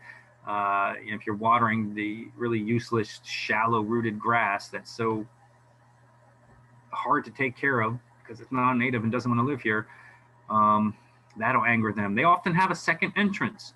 Here's an exposed in-ground nest. Now, if you have a problematic one, you have kids, you don't want to get them stung, you don't want to be getting stung, you don't need poisons. Just a little bit of warm dish soapy water poured down into this hole, and you cover it with a bowl overnight. But be on the lookout for the other hole that they might come streaming out of. Dish soap, it's a surfactant, and it's a pretty nasty substance. And all you need is dish soap to kill just about any bug. But it's not good for the soil either, or the groundwater. So don't go hurdy-burdy using dish soap everywhere. But you certainly don't need all these chemicals. Hey Justin, it's Yes? John. I just wanted to give you a time check here. It's about 8:30. We do have some questions, and if you want to have a chance to answer those, if you can wrap it up relatively soon, then we can address those. And I've already gotten messages. A few people have dropped off. Okay, but yeah, I'll try to go through these pretty quickly. Okay, wasps can make, yellow jackets can make big nests. They can fill cars, roof eaves. They keep getting bigger and bigger. So when you have yellow jackets in your house, exterminator or some beekeepers remove wasps too. They can get out of hand, and they do chew through wood. Honeybees really won't chew through your walls and get into the house. That's not what honeybees do. They don't chew up wood like wasps do.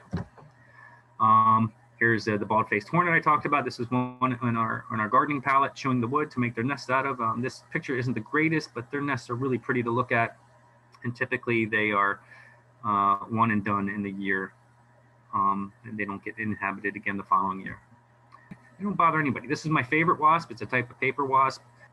I thought I included here what it was. It was the Guinea paper wasp, I think. But look at those colors. I think that's just a gorgeous wasp. The darker one is called a least paper wasp. This was at Longwood Gardens. They were making a nest near the one little resting pavilion, resting bench area. My face was inches from them. They don't care. You don't bother them. They don't bother you. Guinea paper wasp, yeah. So this is one at work. I had a cracked camera lens on my phone, but this one, the coloring is just so neat. You see these little mud structures. They're kind of a one and done use to thing. You see the holes hatch out here when they come out. They usually don't return to them. This one, you can see they're patching it up. The mother wasp, once she puts their eggs in there. The mud daubers, they love spiders. They put their egg and larvae in these holes. They lay their babies, and they fill it with dead spiders for the larvae to eat on. So they just pack them full of spiders, so they help keep spiders in checks and balances. Enough about wasps. Got a little hooked on wasps because my wife had a new book by Heather Holm. It's a great book with lots of great illustrations. And then I was going to start talking about native bees into more detail. So John, if you want to ask your questions while I just scroll through some of these slides, I'd be happy to answer them. We have a question. Lindy actually had a couple of good questions. She said, can the queen sting if she's fertilized and full of eggs? Yep. Yep, because yes, they can. And I've actually seen this when I told you about the fainting queens playing possum. Yes. When the queen, the first time I saw it, the queen, I thought I damaged, even though I was really careful. I didn't understand how I could have damaged her, but I watched her. Her vent on the bottom of her abdomen opened up slowly, closed and opened very slowly. I saw her stinger come out once or twice, and I actually saw her push an egg out and bring it back in once or twice. So when they faint, they can do funny things. But yeah, when they're fertilized and their ovaries are really full of eggs and they're producing eggs, they can still sting. Okay. Another interesting question here. Can people eat royal jelly? Yes. Some people do. Some beekeepers, you can have these queen cell builder colonies to harvest royal jelly. It's really taxing on the colony, because they always think they're queenless, but you can harvest it. I've tasted it out of queen cells, and it does not taste good. It does not taste like anything you want to eat. I've even tried drone larvae and bee larvae, and I even ate a queen larvae before. A lot of other countries around the world eat insects as a high source of protein, and it has low carbon footprint as a protein source. Bee larvae taste like really buttery, overly buttery shrimp, I would say, with maybe just like maybe a hint of coconut oil. It's not delicious, but I've tried it just to try its sake. Okay. Now, I think you pretty much covered this, but does a queen, and I know this is about honeybees, does a queen only mate once? Yes, she has that 2 to 4 week window to go out on her mating flights, and then that's all the sperm she's going to store in her spermatheca for the rest of her life. Okay. And if that was a very bad weather period and she didn't get well mated, she will get replaced sooner, or the colony will make supersedure cells, or sometimes outright. Well, they'll let her lay before they kill her, but yes. So the more mated she is, and the more drones she mates with, the healthier the colony is going to be, because there's going to be diversity. There's going to be all this genetic diversity in the colony, and you want to see different color variations. You want to see different genetics in the hive, because certain genetics have certain traits, and you blend all these certain traits together, and you get a really healthy, productive colony that has good immune responses and hygienic behavior. And much like America, the more diverse, the better it is. Excellent. Okay. I don't think there are any other questions in the chat. One thing I think you've covered this pretty well, but when we get into swarm season, people do, as you have pointed out, people do sometimes worry a little bit, get nervous about swarms. And what would you tell them to do if they find a swarm of honeybees? I tell them, when people call me up, that they're curious, not furious. I had one guy call me up, tell me he was throwing rocks at it and spraying it with a hose, and that's only going to get you in trouble. They're not there to hurt you. They're not angry. People associate the word swarm with an angry mob of something, whether it's a swarm of piranhas or a swarm of insects. They associate it with angry. They're not angry. They're just looking for a new home. And like I said, they're at their most gentle. So they can call their county, look up their county beekeepers association, and they usually find a website, and most every county club has a swarm call list. If you call our township, North Coventry, they have my information. They'll get a hold of me, and I can get some information and try to get somebody out there. I know most all the beekeepers in the area, and there are a lot of beekeepers, and usually try and find somebody who wants to come out and who's able to come out and get the swarm. I let them know they can move on in 10 minutes, or they could be there for a couple days, but they aren't going to hurt. They definitely aren't there to hurt you, but you do want to stay away from them. Right. Because if you walk up just to get a closer look and say you have a particular perfume or cologne on, that could agitate them, and they could think there's danger close by. Right. Okay. All right. Well, I think that covers the questions that have come in through the chat. Covered the one thing I figured you would cover swarming, but I do think that is an important topic to cover. April starts swarm season, so right. People keep a lookout, and maybe now they'll know if they see it what they're looking at. Exactly. Yeah. So this is timely from that that point of view. And I wanted to say in particular, yeah, some of those, you had so many fantastic photographs. And it was very clever the way you incorporated the monarch of England when it comes to the color marking on the queen bees. That was very clever. I like that. Now, I do want to add some things just about native bees in here. Native bees are better pollinators than honeybees because look how fuzzy a native bee is. This is a mason bee. They are so fuzzy because this is just one mama bee going out and finding food to lay one egg in one hole at a time. So they go out and they're little piggies. They'll eat the pollen themselves also, but they have so much hair, they're collecting all the pollen on them. They're not storing it, you know, they're not mixing with nectar or plant oils and storing on their leg to take home to feed babies. They're just prepping one egg at a time. You can see here in this tube that they will make a little loaf of pollen, a pollen loaf. They'll lay the egg on it. The mason bee, called a mason bee because it uses mud, it'll make a mud wall, another pollen loaf, another egg. So when they go to their flowers, they're getting a lot of pollen on them and spreading it from flower to flower in comparison. So then these bees will hatch out the next year when it gets warm enough, and they're just the cutest bees. Mm-hmm.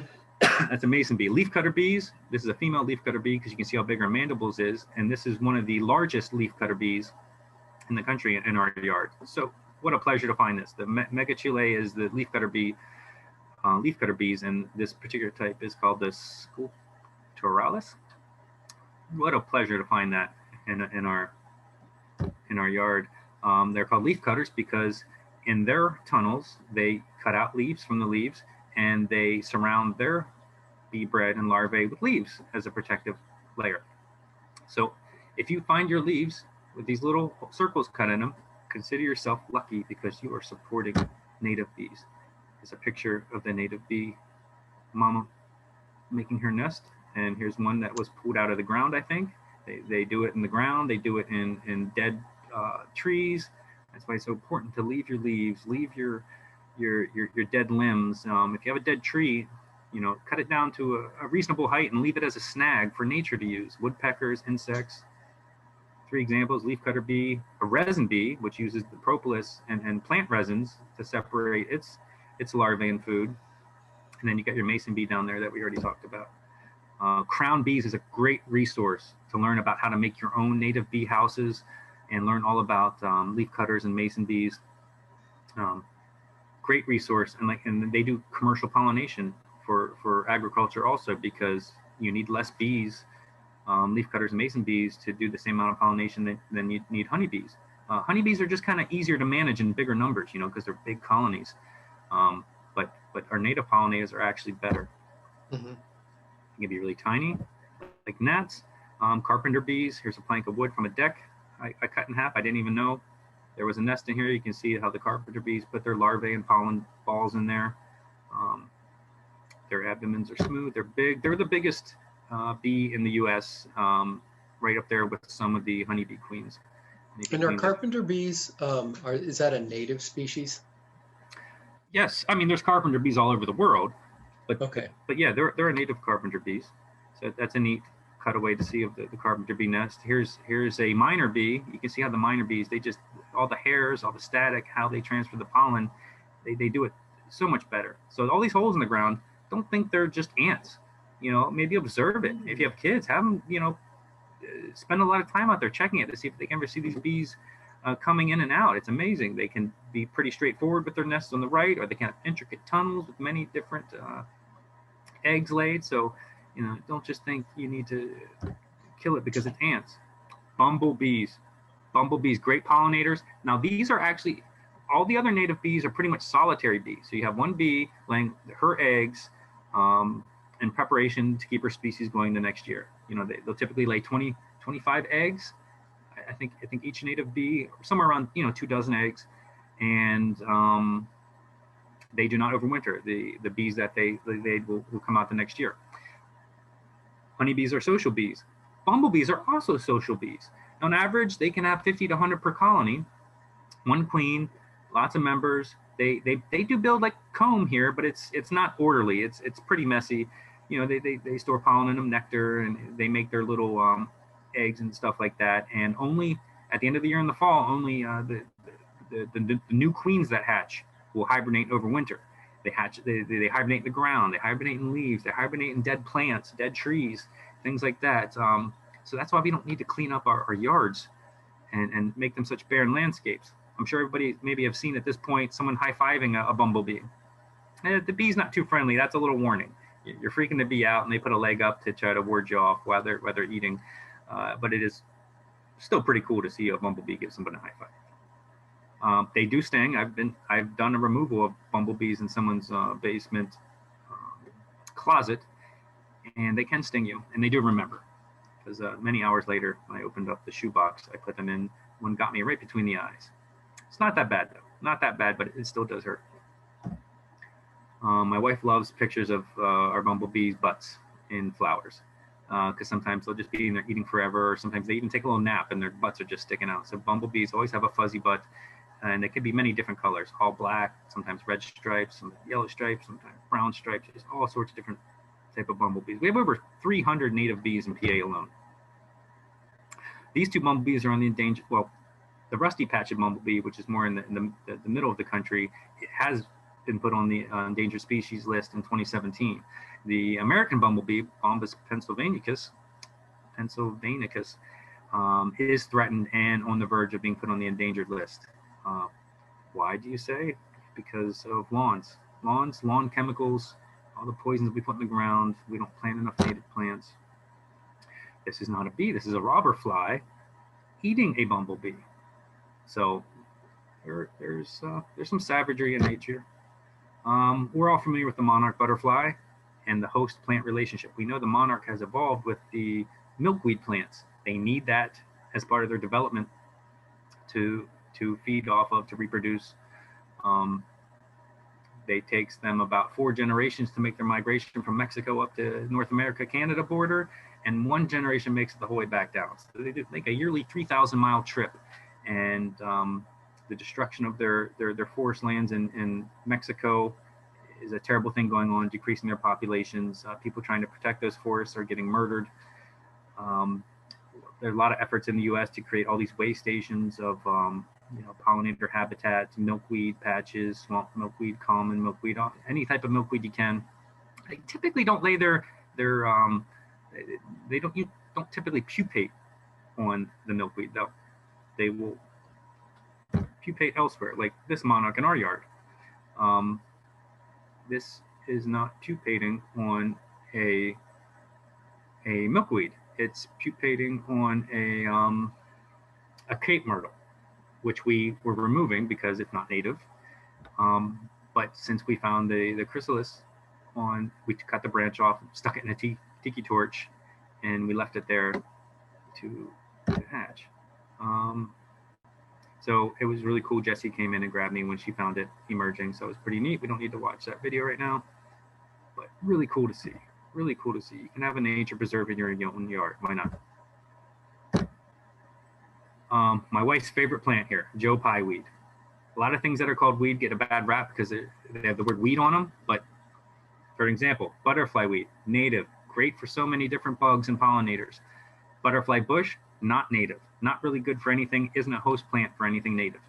So names are a big deal. So these are some eastern tiger swallowtails on Joe Pye weed. My wife loves this color contrast of her favorite plant with one of her favorite bugs. If you plant it, they will come. All you gotta do is plant it and you'll get so much life in your yard. Eastern black swallowtail on phlox. And this is the same caterpillar, just at a younger stage, a little bit older. And then here's the butterfly adult. So, these all do great pollination too. They are feeding on dill and fennel. This is one of the cutest things you ever see. This is a spice bush caterpillar. You can only find the spice bush caterpillar if you plant native spice bush on your property. I think it only took us a year after planting the spice bush to find these little guys. At night, they roll themselves up in the leaves, and the day they go out and feed, and they look like a little snake to help defend themselves, a little bit of mimicry. So the cutest caterpillars, and they turn into a beautiful butterfly. Of course, all butterflies do some level of pollination. And these guys eat leaves. Yes, that's what they're supposed to do. That's what the plants are for. That's what the host animal relationships are all about. Hummingbirds. Everybody loves hummingbirds, right? Ruby-throated hummingbird. They like tubular plants. They're attracted to red flowers. Just make sure if you're feeding them, you're not using artificial dyes, no brown sugars, and make sure your feeders are bee-proof, that they have to stick their beak in long enough to get the syrup, because we don't, as a beekeeper, we don't want bees going and stealing the syrup, and you don't want your hummingbird food getting stolen by bees and wasps, because we don't want our honey tainted. We want real nectar from flowers, not sugar feeder people are putting out for hummingbirds. So that's a little request here by your local beekeeper. Hummingbird moths. Yes, so some are caterpillars, and they look like the tomato hornworm a little bit. People hate them because if they grow tomatoes, they can be problematic, but they're part of nature too. This is not a tomato hornworm, which turns into a type of hawk moth, but this type turns into a snowberry clearwing caterpillar on its host plant, native honeysuckle, one of its host plants. I don't think it's its only host plant, but these are magical. They look like little lobster tails, and they got fold out proboscises like butterflies, and their wings. And when they fly around, they fly in a similar pattern like hummingbirds. And it's what my wife calls her magic little fairies. When she sees them, she's so happy. Look at this gorgeous moth we got to take a picture of on our property. A rosy maple moth. So this ugly, weird looking little caterpillar turns into this beautiful cotton candy looking thing. You know, if you want to see these type of things, let nature grow in your yard. Let, life thrive. Other moths pollinate as well. You know, a lot of moths, some moths don't even have mouth parts. They pupate, and they have all the food they're ever going to need in their body their whole lives to go out and mate. That's why it's important we don't leave lights on all night long, and if we have to because we're scared, maybe use yellow lights so it doesn't attract the bugs so much. But let's turn these lights off, as it really exhausts these moths at night, and their caterpillars feed baby birds. Over 80% of a baby bird's diet are caterpillars. So we need these bugs reproducing and making lots of caterpillars for our birds that we love. Beetles. There are more beetles on Earth than any other animal. They've been pollinating longer than anybody, according to some sources. Beetles outnumber every other living organism on the planet, animal organism anyway. But they are clumsy flyers. Goldenrod beetle. Goldenrod is a great fall nectar source for a lot of bugs. Dogbane beetle. How pretty is that? It's like nature's jewelry. Ladybugs. Ladybugs are great, the native ones, not the Asian lady beetle. Ladybugs do not have the M shape on their thorax. This is what their larvae look like, though. I accidentally killed these on my fruit tree one year because I didn't know better several years back. I thought they were bad, but actually they go out and eat aphids, and they're beneficial to your fruit trees. I thought they were the exact opposite. I thought they were as a mama aphid. I did not know any better. Now, this is the Asian invasive. Its larvae looks different as well as its adults. And you can see these two little charts here distinguishing some of the characteristics. So they can be bad. If they're not native is always better. Bats pollinate. See our last EAC presentation on bats. It was great. Look at the long tongue there reaching that nectar. So they do pollination. Here's a list of some crops commonly pollinated by bats. Here's some common flowers that bats assist. They're more important in the tropical and desert regions of the country, but they'll still do some pollination around this area. But the favorite thing they do for me is eat mosquitoes. I don't like mosquitoes. I don't think anybody does. So how about instead of all these poisons, we use more bats? Bat houses. Now, non-natives must go. Now, this is a troubling slide, but it's important to show. We love our hummingbirds. Non-native praying mantises can eat hummingbirds, and that's not good. These non-native Asian mantises need to go, and this picture is to drive that home. They can be green, all green. When they get older, they can get brown, but the main characteristic is that their wings are longer than their body. You have to kill them. You have to just grab them and smush them. It upset my stomach the whole evening. The first time I did this one, I found this one at work, but I know they're not native and they do more harm than good. They eat our native mantis. I will show you a picture of our native mantis. Their egg masses are called euthecas. Here in my hand are the non-native round styrofoam-looking balls you can find all over the place, usually on tall grass, branches. Pull those off, microwave them for a minute or two, kill them. This right here on a spare tire I had in front of my garage just for less than a week, leaning against the car. Here's a native eutheca. It also looks like a European praying mantis eutheca too. They're not as bad as the Asian, but their euthecas look similar. But look at that, it's flat, rectangular, and usually has a stripe down the middle compared to these big foam balls. These are good, these are bad. I even found one of these in the car jam of our minivan. So they put them everywhere, on car bike tires on the porch. So these are the good egg masses, bad ones. Get rid of them. Here is our native Carolina mantis. So near that tire in front of my garage, on the garage doorway, I found this beautiful mama, who I suspected laid that egg mass. I found her before I found the egg mass. So they're small, rectangular, maybe inch and a half long. These are native mantises. The Asian mantises eat them and destroy their populations. You can see her wings here are not as long as their body. It goes halfway to 3/4 down her body, and they are typically more camouflage patterned, but they can have some green patterns also. So we must get rid of our non-natives to protect our natives. And the more we get rid of the non-natives, the more the natives will flourish, the more native mantis we see on our property. My wife's superpower is spotting the non-native uficas from yards away. America is great when it comes to diversity. The more diverse people makes our country great, but diverse plants and non-native animals are bad. They do need to go. Always keep that in mind. I mean, look at all the plants you can buy at hardware stores or landscapers use. Asian this, Chinese that. We're turning America into another country with all these plant choices, and that's bad. We are destroying our local ecosystems and food webs. What can you do to help? Shrink your lawn. You don't use all of it. Why are you mowing all of it? We don't need this big barren landscape. It's not beautiful. It's not a golf course. It's not outdoor carpet. Wear shoes when you go outside. You won't get stung. It's that simple. Have your kids wear shoes. It's okay. It's outside. It's supposed to be messy. It's supposed to be nature. Plant natives. There's nothing more important you can do than planting natives, from sequestering carbon in the ground, retaining groundwater, adding to soil health. Planting native plants are so important. Don't use chemicals. We've been brainwashed. Don't use chemicals. Synthetic nitrogen fertilizers actually kill the microbes in the soil. The useless invasive non-native turf grass loves it. It does love these synthetic nitrogen fertilizers, but it turns into crack because it destroys the soil the grass needs, and it needs more and more of these chemicals. So these lawn treatment companies and these chemical companies have us brainwashed, and they have our properties hooked on these drugs. Leave the leaves, leave the dead flowers, leave the plant mass around, because most of our bugs overwinter on dried leaves, in the ground, under these leaf piles, in brush piles. Have a compost pile. Dead trees, like I said, you leave most of that dead tree on your property, as long as it's not going to fall, maybe hurt somebody or too close to the house, cut it down, but leave it as a snag. That dead rotting tree provides so much for nature, bugs, woodpeckers, things like that. Mow less, let it grow. I have neighbors that mow 3 or 4 times a week. This is insane. The amount of pollution from mowing, chemical fertilizer, feeding the grass, watering the grass. The net carbon output of the American lawn is one of the biggest sources of pollution in the world, for such a useless, unused thing. Let it grow. See what will grow. You'd be surprised if you just let it grow.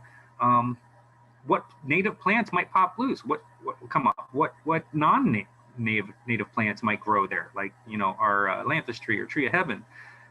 We're gonna try to come up with a plan this year to maybe give away some free honey for people who will leave a large portion of their lawn and just let it grow all year to see what grows, and we'll come and investigate it and tell you what's native, what's non-native, and see what kind of life might spring out of that little patch, because we definitely just need less grass. It's the biggest monocrop in the country, and it provides nothing, no food for people, no food for animals. Japanese beetles love it, gnats love it, but that's about it. And make brush piles, have a compost bin, have a leaf pile.